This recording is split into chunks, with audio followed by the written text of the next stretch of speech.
Hello and welcome back to the channel and another video about the construction of phase 2 of Heaton Lodge Junction. Now before we go any further, I've got a question for you. What has gardening got to do with model railways? Well, there's actually two answers to that, because gardening and model railways apparently are one of the two biggest hobbies in the UK. Don't know if you knew that. But the other answer to the question is this stuff. No, it's not cannabis. It's actually Seafoam, which a certain celebrity was complaining about the price of the other week. Interesting, because you can grow it yourself. And in fact, Tim Horn from Tim Horn Baseboards gave me this because he does exactly that. So I took a leaf out of his book, no pun intended, and I've started growing it myself, because this, would you believe, is probably 100 quid's worth of scenic material. I think a shoebox is about 27 to 30 pounds. So you can grow it in your own garden, especially in a greenhouse, and it makes fantastic trees and bushes in double O gauge, N gauge, and even O gauge. I've used it a hell of a lot on phase 1 of Heaton Lodge Junction, and on phase 2 I'm going to be using it even more, because if you grow it yourself, it's really cheap and it's dead easy to work at as well. All you need to do, in fact I'll tell you this now, even though it's just the intro, is you just simply spray it with matte varnish. Just take a little bit, spray it with matte varnish and sprinkle it with flock, or I use crushed dead leaves because I model in the winter, and it just looks superb. It really does. It's just got the texture and everything else. So you just need Seafoam and some matte varnish and something to stick it onto your layout with. So there we go. That's a little money saving tip for this week. So anyway, bring it up to date. We've got lots to show you, or I've got lots to show you. So let's crack on and yeah, get on with the video.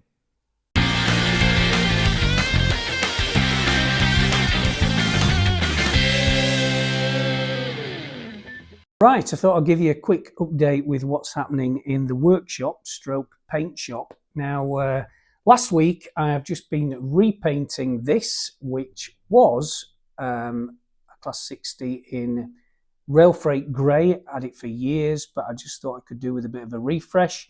So that's gone, as you can see, to EWS maroon and gold. So I've just used again this high coat primer, which I've said before I use now instead of good old Halfords, and it's worked really well. All I've done is given it a quick blast with the primer, just used precision paints, EWS maroon and gold. Not made the best of jobs, as you can see, because it's gone through a bit where my thumb is, but I think, and it's gone through here as well actually. Yeah, but it's not a problem. It's going to look fine when it's had quite a spot of weathering. So yeah, Charles Francis Brush, don't know if some of you know, he was an American inventor known for the arc lamp apparently, but yeah, he adorns the side of this tug, class 60, and obviously I'm using the EWS, the early logo, which was what they used for the first couple of years. So yeah, there we go. The other loco, which you may be interested in, is this one here, which is not a repaint. This is Loadhall Hellion class 56. Quite close to my heart is this one actually, 56074. It's Kellingley Colliery, which is quite local to me, or was until it was shut down a few years ago. One of the last mines actually that kept going. Anyway, we're going to be weathering this, and I'm just going to be using one colour, in fact no, probably two colours to give it a good weather.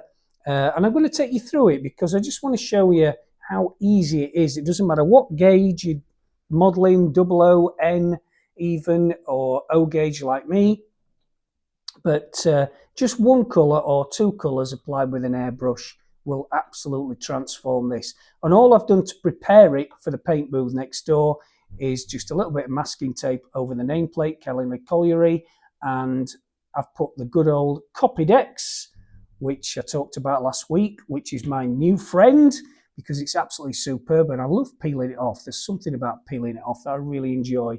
Anyway, so we're going to take this round to the paint booth next door, and I'm just going to take you through what I do to make it look grubby, which is what all load hole locos look like towards the end of their lives. So yeah, let's go next door. Right, so just so you know, I'm using an Iwata Eclipse airbrush, which is a bit like the Ford Mondeo airbrushes, to be honest. It's, do you know what? I hardly ever clean this. I'm really ashamed to admit that. But I spray it, I simply put thinner through it, spray thinner through it when I'm done, and probably clean the needle about once every month. But honestly, it goes on forever. They're really good. No affiliation, obviously, but we're just going to start. I've just loaded it with dirty black, and I'm just going to start by just covering the bogies with that aforementioned dirty black. Compressor's just kicked in, hence the noise. And even just doing that makes such a huge difference to a loco, because it goes from looking out of the box, which is not what we want. Just get rid of those bits, to looking a bit more careworn, which is what we do want. I'm going to go over the roof in dirty black too, just very gently. It doesn't really need any skill. So for those of you that never used an airbrush, honestly, it's really well worth getting one. I think these Eclipses are about 100 quid, something like that. I'm purposely not really going to go over the sides, mainly because I actually love the load hole livery. I think it's such a colourful, black and orange always goes well. And as you can see, I'm just going to just go over the sides like that. And already, you know what, even if you leave it like that, and what's that, 2 minutes work, it really does make a difference. I'm just going to have to move this a second towards me, because these 56s are so big, it hardly fits in the spray booth. Right, I'm just going to turn it around. Hopefully it won't fall off the plinth. Back in front of the camera. Let's have another go. It's tipped up a bit. I'll just move it over. Touch. Try not to put my fingers on the wet paint. Okay, so again, we're just going to go over the bogies. Just going to do the roof.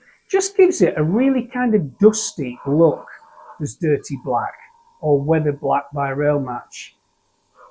But I think the more I do this now, I'm just going to leave the sides, because I just said I really do like this livery. It's one of the ones that really suits the 56. Looks gone a bit over there. Not to worry. I'm just going to cover the bottom of the cab, as you can see, with a bit of black.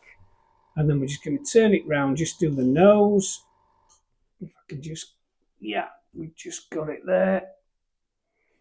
So we're just going to do the buffers and the bottom where all the couplers are, and just where that grill is. 56 has always had a bit of dirt on the grill. I'm also going to do just above the windscreen. So there we go. Always a bit heavier just over the windscreen for obvious reasons. So that's it for the dirty black, almost.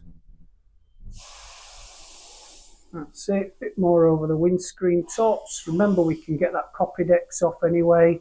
Just doing the buffers and just that grill at the bottom. Do you know what? And I think that's all it needs. So I'm just going to take you off camera a second, change to frame dirt, and we'll go over the bogies with frame dirt. Okay, we're on the frame dirt now, and I'm just going to, this stuff is, it's like dirty black, but it's just a little bit browner.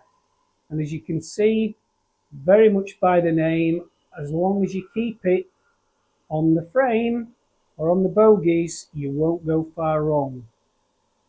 And that already looks absolutely spectacular. Doesn't matter what gauge you're modelling, I keep saying that, 00, O, N gauge even, it all benefits by just a little bit of weathering. So you don't really need to pay companies to do this. It's just so satisfying and so easy. And you just need, it's just like holding a pen. Let me just move the camera out, just catch the other side. And that, ladies and gents, is all I'm going to do on this. I'm just going to let that dry, and then next week we're going to go over it with satin varnish, and we just mix the satin varnish again in an airbrush, 50-50 with terps. By the way, I mix the paints, the enamel paints that I'm using in dirty black or frame dirt, I mix those 50-50 too. 50-50 and then 50-50 for satin varnish by Rail Match. Comes in a little pot like the one you can see here, and it just leaves it with a beautiful kind of sheen, just like you see on prototypical locos. So that is all I do, and we'll take this out and we'll look at this in the light in a second.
Okay, so a little bit of an update on HS3 and how that's going. Well, since I last saw you, I have been constructing some piers myself, and these are piers which are going to support the station complex, which I'm going to show you in a minute.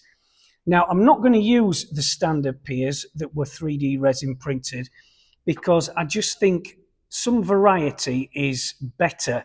So I've seen circular piers supporting all sorts of different civil engineering structures in the past. So I thought what I'd do is I'd buy some pipe online. It's just standard waste pipe. This one, I think it's 60mm diameter. I bought some 80mm as well, which is this stuff here. But this stuff I think is just too big, too wide. So I resorted to using the first lot I got, which is this. Sprayed it with the high coat primer and then painted it concrete colour. And this is what is going to support HS3, the station complex only, not the actual line. And these are more of the bases for the HS3 high-speed line with Tim Horn's shoulders either side. And I've just been affixing these with super glue and activator, and it's made them rock hard. So they're stuck on some circular ones there as well. So I've just been doing those. Let's just nip over and have a look at the station complex because there's been a bit of progress with that too. So here we are at the station complex, and since I last saw you, I have been over to Norfolk to Tim Horn's, and I've got the other platforms that he's made, and I had some of these made, or he made some of these simply because the platforms they weren't tall enough. So now with some extra pieces on top, they are tall enough and they look superb. I've just screwed them down, and the piers that I was just talking about are just glued on underneath. I am going to think of another way to secure them better because these piers are going to be secured to this station all the time, and the station will just lift off with some handles that I've attached underneath whenever the layout goes on show to wherever it is in the UK. Now, the eagle-eyed amongst you might have seen that I've been ballasting this track, and I've also been super elevating it. So I've noticed in the past that when you get 4 tracks on a fairly tight mainline bend, you often find the 2 through tracks in the middle in a station are much higher super elevated. So you can see the one where the class 60 stood. In fact, if you look at that class 60, you can see how much it's actually leant over. And I was thinking the other day, is it leaning over too much? I don't think it is, because there's going to be high-speed trains coming through here at least a scale 100 miles an hour.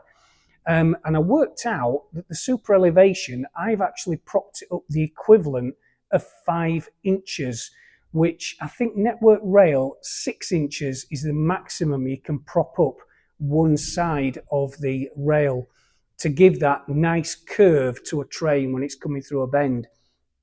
So there we go with the class 60. I think that looks good. It's just about right. So I have super elevated the 2 middle tracks much more than the 2 tracks in the platform, which I've just got a thin piece of card under one set of sleepers on the left, as you can see.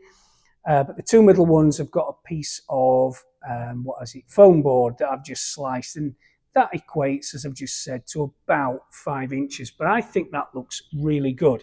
But there's nothing like, I'm just going to spin over to the other end. There's nothing like a view like that, is there? Where you've got beautiful track that looks right, that, you know, is keeping close to the platforms. And you can just imagine a Class 87 in Virgin livery speeding under the catenary here. And I can't wait to see that. Now, I've just put together, moving on, just a kind of a route, a very kind of rough route of where HS3 is going to run. I've created a couple of technical problems for myself. I'll just show you, come back again so you can see that's the station. Just raise the camera up so you can see. And then if we come back down again, where it crosses the tracks here has created a bit of a problem, because the bridges that I've got, and I've got some girder bridges, but they're not long enough to span these tracks at the angle that this kind of high-speed line is taking. I don't want to increase the angle of the track, because obviously that means the trains are going to have to slow down. So I'm really left with the only option of to make some kind of skew bridge. So I'm going to have to create some sort of piers, which are, I kind of know what I've got in mind, because you often see, in fact, let me just use this bit of timber. I'll pull it round. Hang on. So you often see kind of things like this, where you've got a long kind of very, very thick girder propped up by its own piers, and the piers are either side of the track. I think you get what I mean. So I think it's going to have to be something like that to actually span these tracks. But the other thing I'm going to have to do is to just get a different design of piers, because I'm going to come across this issue a bit further down as well. So I've got Rob Bean, who does my 3D resin printing, to print me some different designs.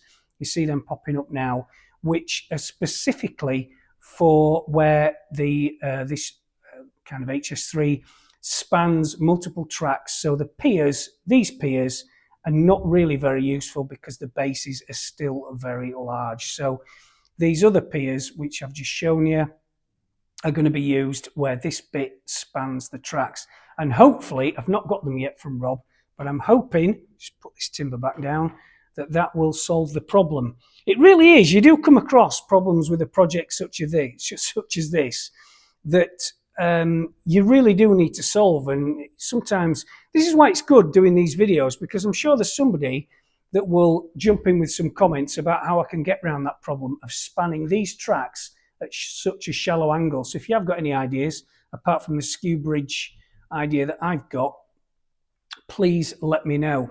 So this is the route it's going to take. And the other thing that I entirely forgot, and again, you can't remember everything, is I've got 2 points which are going to need to join the 2 tracks which are going here, and then that's going to go into 4 tracks where the 60 is. So I need a joining piece which is going to kind of filter into from 4 tracks to 2 tracks, where I can put 2 very large scale points.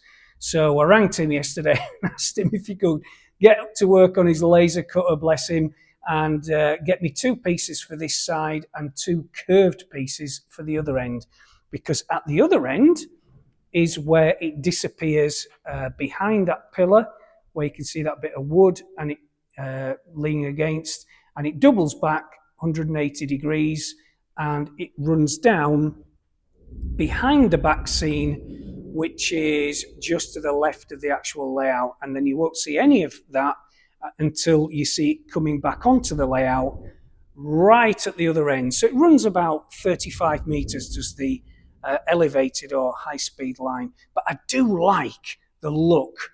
I love the look of that 60 leaning into the bend. I can't get the camera down low enough to show you again, but yeah, that's a bit better, isn't it? In fact, I'll just try and zoom in on that. You can see what I mean by that. It just looks, I think, about right in terms of the way it's leaning. And if we can imagine, you know, an HS3 125 flying around here in Virgin livery or GNER, or even a Virgin liveried 87 with a load of Mark IIIs, I think that's going to look really, really good.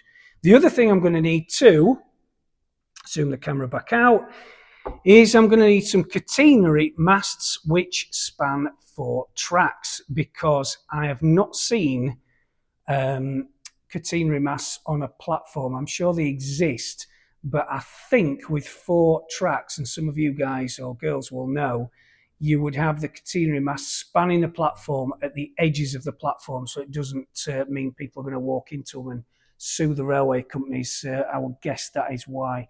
So anyway, I'm going to have to find a way of constructing some catenary masts that span 4 tracks. So I think that's going to be down to Rob again with his resin printing. So yeah, there we go. And talking of resin printing, just cutting in now with some footage of Rob's 3D printing machines running away, making lift shafts and footbridges for this HS3 station complex, which is going to look really, really good. So yeah, hope you enjoyed that update. Let's just nip over now and look at the coal unloading facility too.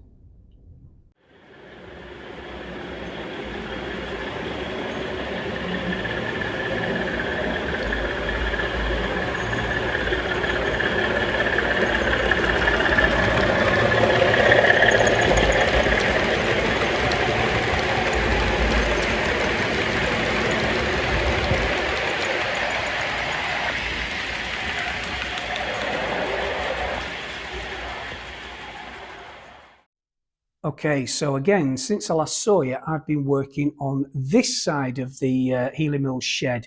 As you know, Steve from Railway Laser Lines is still building that, and it's going to be absolutely epic when it lands.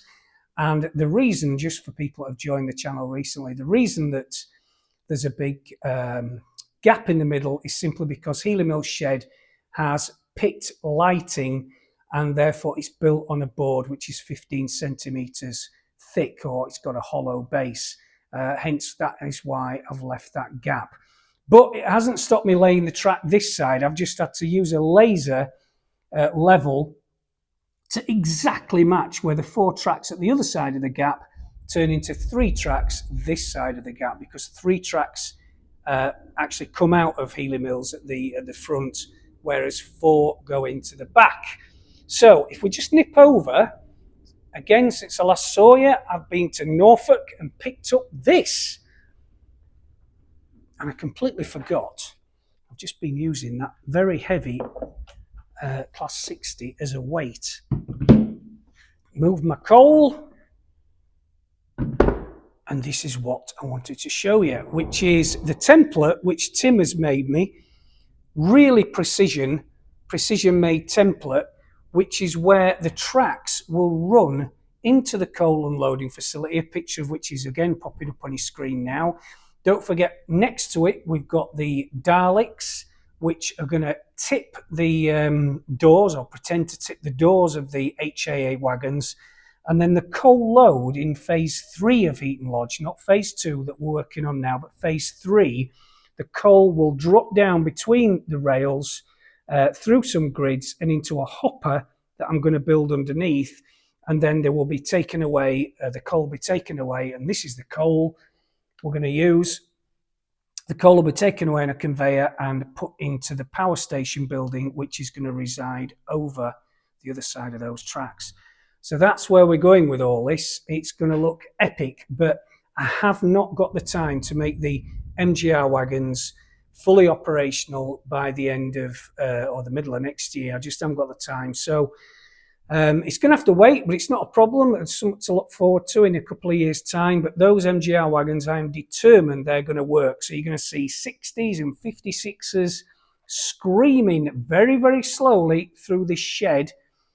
And then the doors are going to open and they're going to unload themselves before they come out of the other side. And they're going to follow these two tracks. We talked about the cripple siding, which is half covered by the box of coal I've got there. I put the crossover in the other week, and then that's the run up to Healy Mills that we just saw from the other side. And the far side is what I've just been working on. So yeah, there we go. That's an update on the coal unloading facilities, and I'm going to be working on this in great depth in the next few days. So I'll have quite a lot to show you next week. I just thought I'd pop back here for a minute and just show you, because I was walking past on the other side of the layout and just noticed that 60 again and how it's leaning into the bend, and it really does work well.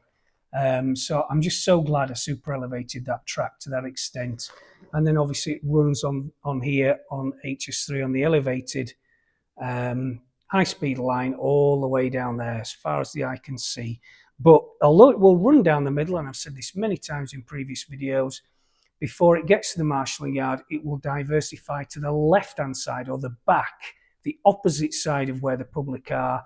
So it will not kind of infringe on the marshalling yard, which I really hope to be the kind of centerpiece of this whole project. So yeah, there we go. But I really love that 60. Incidentally, I've used the Geoscenics ballast. This is limestone ballast, weathered. I've not coloured it at all. I've just tipped it on there, used PVA 50/50 again, and I've just dribbled it on there.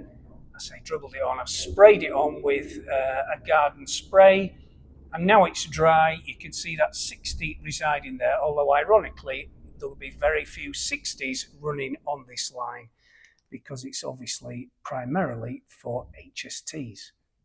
There we go.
I couldn't resist the temptation to show you just how satisfying, in fact, is putting on the satin varnish. So I've let this dry for a couple of hours. You can see already the difference. I've only used, as we've already said, frame dirt on the bogies and just dirty black.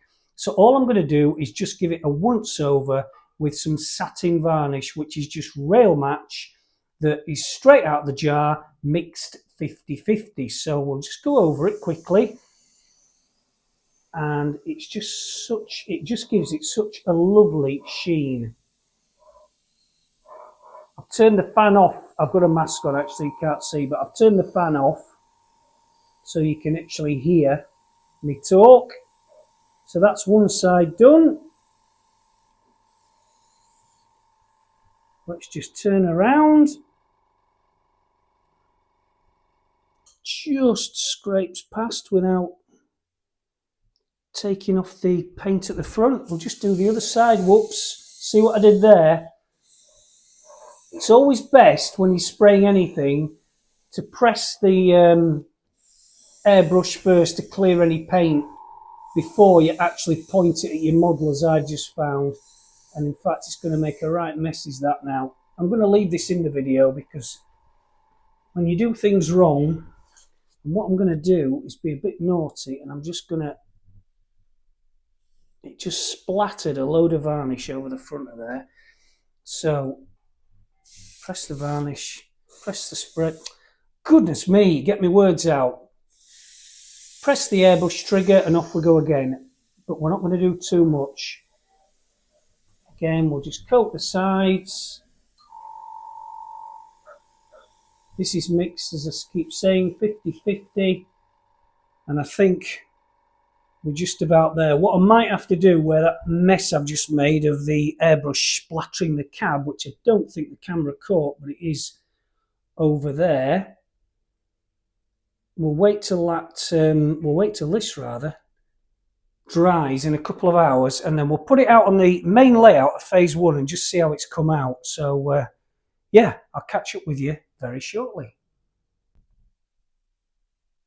So here we have Kellingly Colliery, all out of the spray booth. It's had the satin varnish, which you just saw me apply.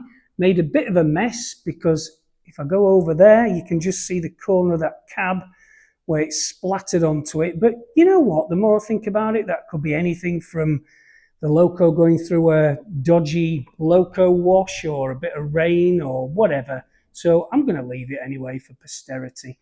But there we go. It's just lacking the handrails, which go at the side, which the one next to it, we did the other week, has got. 56094, Airbrush power station. And it also lacks some drivers, which I'm going to be putting in the next few days. But I think I'm going to leave this one fairly lightly weathered, as we've just done on camera, because I love that livery. I think it really suits the 56. And coupled up with an EWS 56 as well, it looks really good. And these two liveries were very common, and they worked together a lot between about 1997 and 2004-05. So yeah, that's looking really good. So with the weathering, just some subtle weathering completely transforms that loco. And again, 00 N gauge or O gauge, just have a go because it's great fun and it might even save you a fair bit of money. So that's it for another week, folks. Hope you enjoyed it. Please like and subscribe as ever. And don't forget to try and grow your own Seafoam because it's really good stuff. And yeah, I'm certainly going to be using a lot of it in the next few weeks and months. So yeah, have a great weekend. Please like and subscribe as ever. Always helps. And I will see you next week.